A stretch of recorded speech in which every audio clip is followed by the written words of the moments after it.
hirin e Zotit tonë Jezu Krisht të lexojmë Psalmin 77.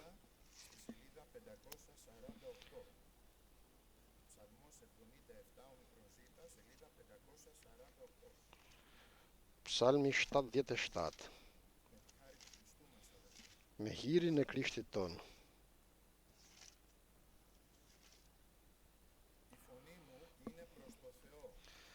Zëri im lartohet te Perëndia dhe unë bërtas. Zëri im lartohet te Perëndia dhe ai ka për të më dëgjuar. Ditën e fatkeqësisë ime kërkova Zotin, gjatë natës dora ime mbeti e nderur, pa u lodhur, dhe shpirti im nuk pranoi të ngushëllohet. Më kujtohet Perëndia dhe rënkoj, vajtoj dhe fryma ime dobësohet. Ti mi mban të hapura çepallat, jam aq i turbulluar sa nuk mund të flas. Sjell ndërmend përsëri ditët e lashta, vitet e kohëve të shkuara. Gjatë natës më kthehet në mendje kënga ime. Mendoj thellë në zemrën time dhe fryma ime bën kërkime. A do të më hedh poshtë për gjithnjë Zoti? A nuk do të më pëlqej më kurrë? Dhe mirësia e tij ka marrë fund për gjithmonë, dhe fjala e tij ka munguar për brezat e ardhshme. Vallë, Perëndia e ka harruar mëshirën dhe zemrimin e tij u ka dhënë fund dhe mshurive të tij. Unë kam thënë, shkaku i hidhërimit tim është se dora e djathtë e shumë të lartit ka ndryshuar. Do t'i kujtoj veprat e Zotit, po, do të kërkoj mrekullitë e tua të kohëve të kaluara. Do të mendohem thellë për gjithë veprat e tua dhe do të kem parasysh bëjmat e tua. O Perëndi, jeta jote është e shenjtë. Cili Perëndi është i madh si Perëndia? Ti je Perëndia që kryen mrekulli. Ti ke bërë të njihet forca jote midis popujve. Me krahun tënd ke shpenguar popullin tënd, bitë e Jakobit dhe të Jozefit. Ujrat të pan, o Perëndi, ujrat të pan dhe u tremben, edhe humnerat u dridhen. Ret erdhen për mbytje ujë, qejt gjemuan dhe shigjetat e tua vepruan. Gjemimi bubullimës sate ishte në vurbullen, vetëtimat ndriçuan botën dhe toka u tund dhe u drodh. Ti e hapë rrugën tënde në mes të detit, shteku tënd në mes të ujrave të mëdha, dhe gjurmat e tua nuk u njohen. Ti e udhëheq popullin tënd si një kope me dorën e Mojsiut dhe të Aaronit. Amen, aleluja. Dobësia ime nuk mund ta dobësoj forcën e Perëndisë. Dobësia jote nuk mund ta dobësoj forcën e Perëndisë. Kur jam i dobët, thot apostulli Paul, atëherë jam i fortë. Përse? Sepse mburrem në pikëllimet, në përndjekjet, në vuajtjet, pra mburret në ato që kalon për emër të Krishtit, për emrin e Zotit.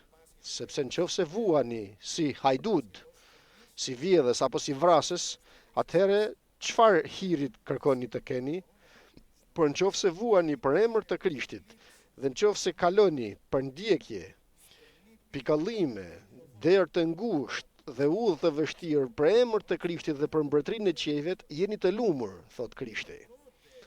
Dhe atëherë në dobësinë, sepse njeriu e kupton dhe shef dhe dëshmon gjithashtu dobësinë e tij, fatkeqësisht kur është në pikëllim. Uroj dhe do të doja që dobësinë tonë ta kuptojmë gjithmonë në praninë e Perëndisë, kur të jemi mirë dhe kur të mos jemi mirë, kur të jemi pikëllime dhe kur të mos kemi pikëllime. Por kur njeriu shtrëngohet në pikëllimet e tij, në pikëllimet e këtij shekullit, në problemet e këtyre ditëve, e them përsëri në derën e ngushtë dhe në udhën e vështirë, atëherë e shef qartë ose mbas edhe e dëshmon, të cilët ka dhe njerëz që edhe në dobësinë e tyre nuk e dëshmojnë dobësinë e tyre.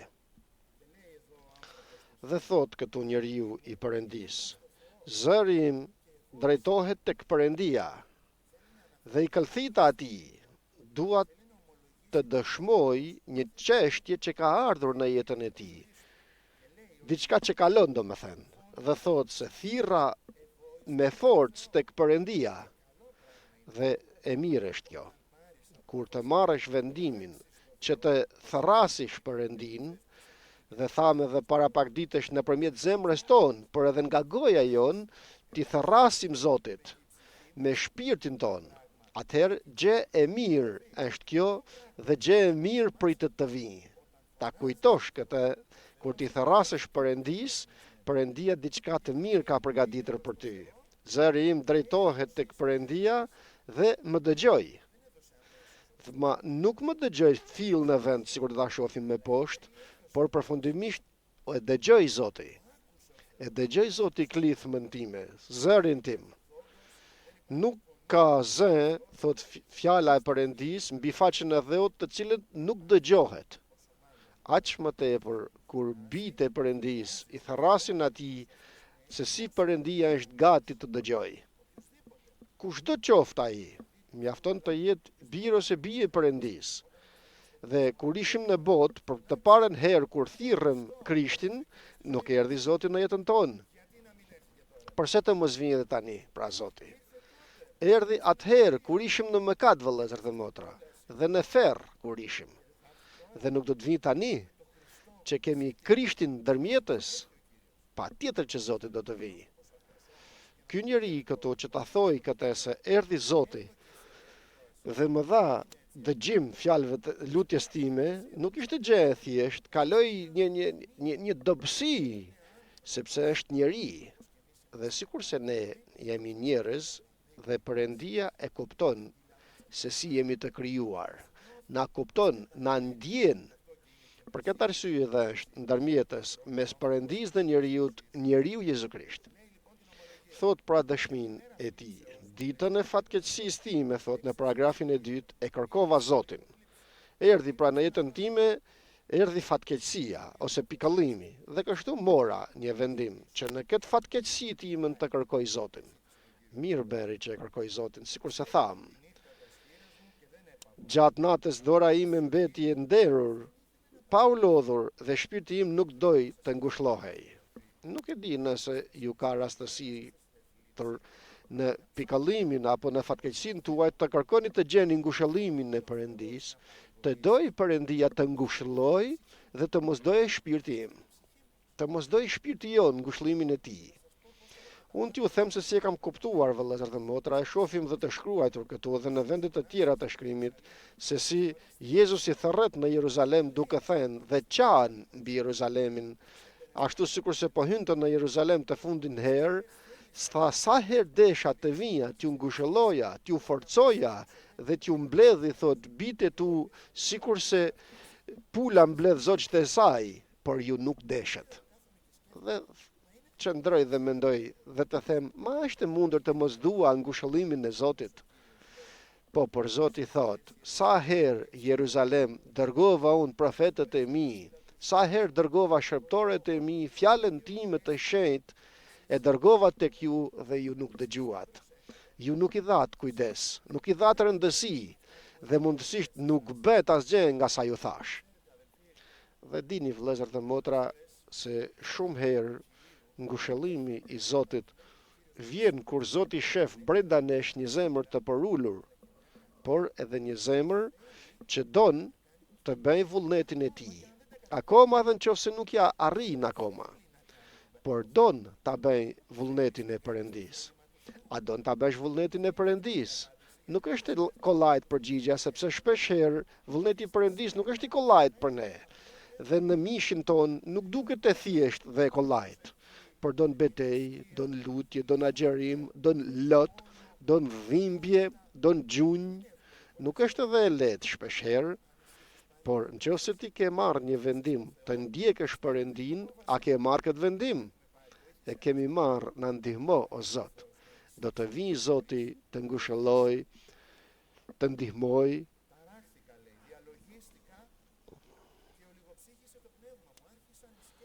Shpirti im nuk pranoi të ngushëllohet dhe fryma ime u dobësua. Dhe nëse i lëm mendimet tona në mendjen tonë, në momentin që gjunjëzohem për të lutur, atëherë e humba lutjen time.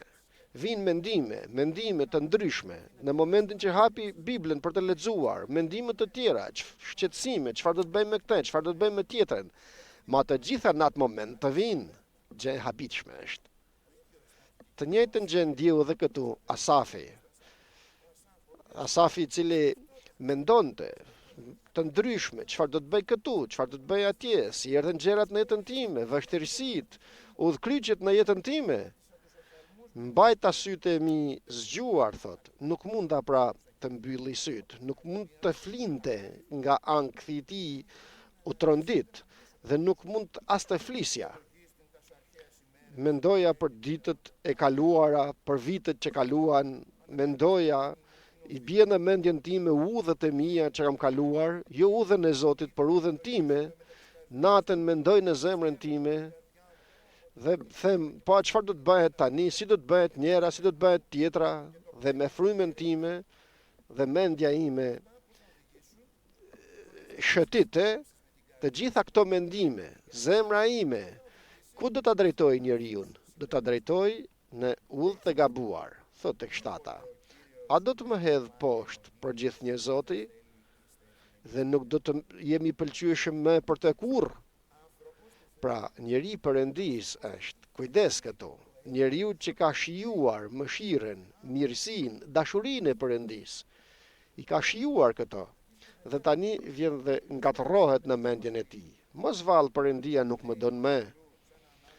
Thot tek një psalm tjetër për Davidi, sepse ti o Zot do ta bekosh të drejtin, do ta mbulosh atë me mirësinë tënde, ashtu sikurse të mbulon mburoja. Pra, tek kush ke Zoti e mbush me mirësi të drejtin, kush është i drejti? Ai që është i larë me gjakun e Krishtit, ai është i drejtë. Sepse drejtësitë tonë nuk kemi drejtësinë e Perëndis. Na lan, na pastron Zoti dhe vishemi me drejtësinë e Perëndis. Kur të jemi të drejtë, vjen thot Perëndia dhe mbulon të drejtin me mirësinë e tij. Ka mirësinë e Perëndis në te.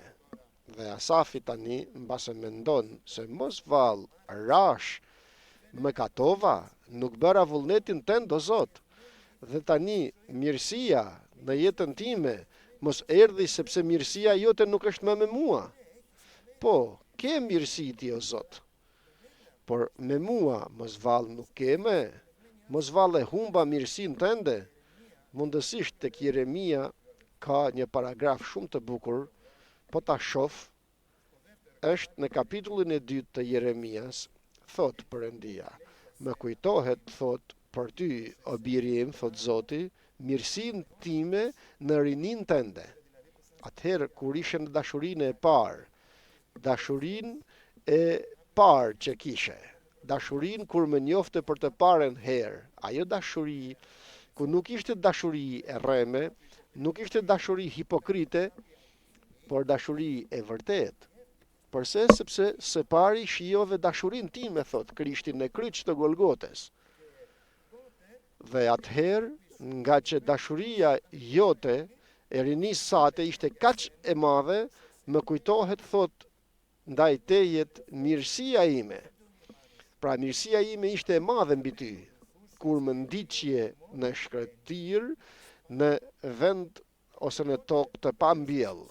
Edhe atëherë kaloje në shkretir, edhe atëherë kishe vështirësi, edhe atëherë kishe pikëllime, por atëherë ishte mirësia ime mbi ty, sepse kishe dhenë gjithë zemrën tek unë. Përparoje dhe shifje vetën mua, nuk shikoje rreth e qarktejet, nuk shikoje poshtë në tokë, por shikoje vetëm në qiell. Ktheje shikimin tënd në qiell, vëlla dhe motër. Ktheje shikimin tënd tek Zoti, të shofish se sa e madhe është dashuria e tij ndaj tejet, që ta shijosh atë dashuri në zemrën tënde dhe në zemrën time, që të vi përsëri ajo mirësi e Perëndis në shpirtin tonë. Izraeli ishte i shenjtë në Zotin. Më vjen keq kur e lexoj kështu që thot ishte. Ishin ditët e dashurisë të parë, ku njollën më të vogël që na binte e hiqnim në vend, po thaja Zot këtë pikë të vogël, këtë gënjeshtër të vogël që thë nuk e dua më dhe dua ta nheq. Dhe tani arri për të shfaqsuar gjërat e botës që hynë në jetën time, të të shfaqsoj mëkatet e mia, të shfaqsoj paudhësitë e mia dhe të largohem prej fjalës të Zotit. S'ka më mirësi të Perëndisë mbi ne kështu. Dhe kërkoj ta gjej përsëri, për problemi nuk është tek Perëndia, problemi është tek unë, tek ne. Ishte i shenjtë në Zotin që në fillim të tij të gjithë sa ngriheshin kundër tij ishin fajtor. Kjo ishte mirësia e Perëndisë. Mos vall do të më ndjek Perëndia nga pranë tij. Apo thot tek teta, vall Perëndia e ka harruar mëshirën dhe në zemrimin e tij u ka dhënë fund dhe mëshurive të tij. Pra mëshira, dashuria dhe e vërteta, që është fjala. Këto shkojnë së bashku. Dashuria e Perëndisë dhe fjala e Perëndisë shkojnë bashk. Mundësisht thot në një vend tjetër në shkrimin, çdo udhë e Perëndisë është mëshirë dhe e vërtet. Të gjitha udhët e Zotit. Nuk është vetëm mëshira, por është edhe e vërteta që shkojnë me mëshirën. Pra nuk është vetëm dëmshuria e Perëndisë, por është edhe e vërteta me te. Nuk është vetëm e vërteta e Perëndisë ose Ungjilli i Jezu Krishtit, por janë edhe dëmshuria e Perëndisë. Thot në një pikë tjetër tek Mikea, ai të tregoj o njeri se ç'është e mira. Dhe çfarë kërkon Zoti prej teje? Përveç se të bësh të drejtën, të vërtetën, të duash mëshirën, pra të kesh dashuri dhe të ecësh i përulur me Perëndin tënd. Dhe vjen tani ky njeri dhe thot, mos vall mëshira dhe fjala munguan, ndaluan të ekzistojnë, apo janë për të tjerët dhe nuk janë për mua më. Sepse unë e humba mirësin, hirin e Perëndisë, u largova nga Zoti dhe e humba dashurinë dhe ngrohtësinë e Zotit. Dhe Zoti e dim, vëllezër dhe motra, se mëkatarin e don. E don mëkatarin. Fryma e shenjtë është kjo. Por mëkatin nuk e don, fjala është kjo. Fjala e Perëndisë, e vërteta. Thot te gruaja që u zu në flagrancë duke shkelur kuroren, ajo grua me të vërtet ishte nga farisejt, nga sadukejt që ishin gati ta vrisnin me gur. Por ne kemi parë edhe tjetër kund që rrethohemi nga këto mendime, nga këto faje që janë gati të na gjuajnë me gur shpirtin ton, të humbësh paqen me Perëndin dhe të bashkohesh me të shenjtin. Dhe vjen Zoti dhe pasi e çliron nga ato mendime, vjen t'i tregoj çfarë? Mëshirën dhe të vërtetën. Dhe i thot, të dënoj ndokush o grua? Jo, thot o Zot, s'më dënoj askush. Asun s'të dënoj, i thot Perëndia. E dëgjon se çfarë thot Zoti? Nuk të dënoj asun, thot. Por shkoj, thot, dhe mos më kato me. Pra tani mbrapa ki kujdes të vërtetën. Ruaj hapat e tu, të mos vraposh drejt mëkatit.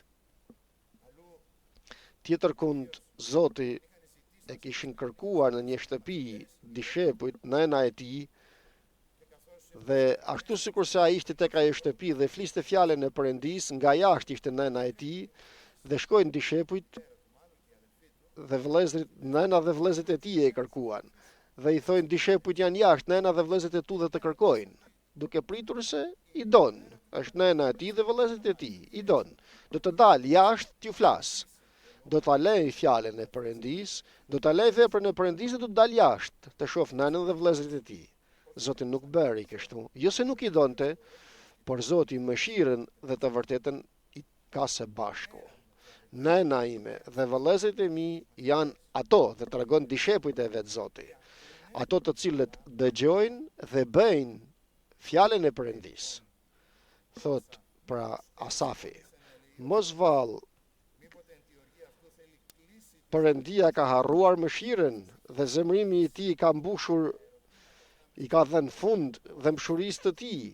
Pra njeriu i Perëndisë, i rilinduri do të thonim sot, që është i pakzuar me frymë të shenjtë, pa apritur, që nuk është kaq edhe e pa apritur, do ta shohim, thot tek 10. Atëherë un kam thënë, thot, shkaku i hidhërimit tim është se dora e djathtë e shumë të lartit ka ndryshuar. Mos vall, dora e djathtë e Perëndisë Mpaket, lodhet. Jo, nuk bëhet kjo. Përse nuk e mendoj këtë më përpara, sepse duhet të kalonte në për këtë shteg. Duhet të shkonte, sikur do të shohim tek 13 tek altari i Perëndis, t'i afrohet krijuesit, Zotit, krijuesit të tij. Duhet të shkonte përsëri pranë tij, sepse erdhi zemra e tij e mashtroi, erdhi djalli dhe e gjuajti mishigjetat e tij për shumë arsye të ndryshme, por tani duhet të vijë ndreqja. Duhet të ndreqet vetëm nga krijuesi. Amen, vëllezër dhe motra. Vetëm krijuesi mundet. Vetëm Krishti mundet, vëllezër dhe motra. Vetëm Zoti. Në mënyrë që pasi ta vizitoj Zoti në altarin e tij, të thotë se kjo është një dobësi e ime. Ç'ishte kjo që thoja? Ç'ishte ajo që mendoja? Mos vallë, lodhet e djatha e Perëndis. Këtu pra mori forcë të frymës të shenjtë në gjunjët e tij. Mori forcë nga fjala e Perëndis, pra nga e vërteta, u forcua dhe ndryshoi mënyra e së menduarit. Ndryshoi jeta e tij. Do të ndryshoj jeta jonë, vëllezër dhe motra, të bëhet sikur të doj Zoti. Dhe shifni tani çfarë mendimesh dhe çfarë fjalësh flet nga ndryshimi i tij dhe pastaj. Unë do t'i kujtoj veprat e Zotit. Për veprat e Zotit do të flas. Përpara mendonte për ditët e kaluara, për brezat e shkuara, kush e din se çfarë mendonte. Por tani thot do të kujtoj veprat e Zotit. Do të kujtoj mrekullitë e tua të kohëve të kaluara, o Zot. Pra ato mrekullitë e tua, o Zot. Do të mendohem thellë për gjithë veprat e tua dhe do të kem parasysh bëmat e tua. Pra do të drejtoj tani me mendimet e mia, pasi i kam lidhur me brezin në hijet e mia, me të vërtetën tënde, të mos vrapoj mendja ime ande dhe këtej për tek fjala jote dhe tek lutja dhe tek 13 dëshmon shkakun e gjendjes që në të cilën ndodhet. O Perëndi, jeta jote është e shenjtë. Cili Perëndi është i madh si Perëndia? Pra në shejtarimin tënd është udha jote. Asafi, një njeri që kishte mendimet të përhershme. Prekej, këtu preket nga zemra e tij. Po të shohim në një psalm tjetër tek 73-shi, përsëri i Asafit, vet Asafi u ngatërrua përsëri duke parë njerëzit e pandershëm, lumturinë e tyre dhe pati zili ndaj tyre. Thot të marrët e kësaj bote i pati zili. Përse sepse nuk kanë mërzi ato. Ma është e mundur të mos kenë mërzi ato. Ne kur ishim në botë nuk ishim vëllezër mërzi, por kështu e mashtroi zemra e tij. Nuk kanë mërzi, shiko sa bukur që kalojnë, sa mirë që janë, sa mirë që bën pushimet e tyre ndërsa unë jam në lutje, në gjunjë, në agjerime. Shiko njërin, shiko tjetrën, pra e mashtroi zemra e tij. U prish mendimi i tij, njeriu i Perëndis, dhe kur ndryshuan të gjitha, kur hyri në lutje, atëherë i kuptova fundin e tyre, thot. Ja pra sekreti, të futemi tek altari i Perëndis, aty ku Zoti na shejtëron, na pastron, ku sot për ne është dhoma e lutjes, është studimi i Biblës, është ajo që themi shpeshherë vetëm me Zotin, vetëm me Krishtin. Dini diçka dhe e them përsëri, edhe këtu në Kish, mbas jemi të rrethuar nga vëllezër dhe motra, për përsëri në këtë moment gjithë secili prej nesh është vetëm me Zotin. Foli, të dëgjon Zoti. Do të të përgjigjet Zoti, foli. Do të flas Zoti dhe do të veproj. Ky njeri pra dëshmon dhe thot se në shejtënore ndryshojnë të gjitha. Dhe Davidi do të thot në një psalm tjetër se u pan hapat e tu, hapat e Perëndis tim, të mbretit tim në shejtënore, thot tek psalmi 69, paragrafi 24. Thot i pash hapat e tu. Çfarë do të thot pash hapat e tu? Do të thot e pash se çfarë don nga unë, çfarë don të më thuash, dëgjova fjalët e tua, pash lotët e tu, o Zot, që ke për mua. Të gjitha këto i pash në shejtënore. Dhe kështu pra zemra e këtij njeriu ndryshon. Ti je Perëndia, thot te 14, dhe nga aty deri në fund të psalmit je që bën mrekullira. Ti je Perëndia që kryen mrekulli. që ke bërë të njihet fama jote midis popujve. Pra shohim se si njeriu shndërrohet nga Perëndia në një tjetër njeri, i fuqishëm në Krishtin Jezus, do të thonim sot në dhjatën e re. Këto i bën vetëm Zoti, vetëm Perëndia. Por i bën tek njeriu që po është i dobët, por pranon dobësinë e tij dhe futet në shejtënore. Tek ai do të veprojë Zoti. Futet në shejtënoren e Perëndisë dhe kërkon Perëndinë e tij. Mos vallë, nuk ishte i dobët populli i Izraelit kur Perëndia donte ta nxirrte nga Egjipti. Më i dobët ishte. S'kishte asnjë lloj fuqie. As nuk dinin të luftonin, as nuk dinin asgjë, por vetëm që kishin udhëzimin e Perëndisë. Dhe kur erdhi rruga e mbyllur, deti që s'mund ta kalonin, çfarë bëri Perëndia? Bëri mrekullira Perëndia. Dhe mrekullira do të bëjnë edhe tek ti Perëndia. Ma jam i dobët, amen, lavdi Zotit, atëherë jam i fort. I dobët nga njëra anë, por shkoj tek Perëndia, tek Zoti. I dobët nuk ishte edhe Gedeoni, me pak ushtar që kishte me vete, kishte mira në fillim, por Zoti thot janë të shumt ato që ke. Nga njëherë mendojmë se me forcën tonë do t'ja dalim, dhe Zoti na thot jo kështu. S'do të bëhet kështu. S'është nevoja të kesh kaq shumë forcë. Pra, shohim forcën që dobësohet dhe themi Zot, po humbi forcën.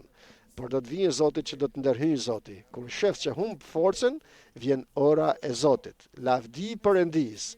Por qëndro në shejtënoren e Perëndis. Qëndro në kërkimin e Zotit dhe të fytyrës të tij.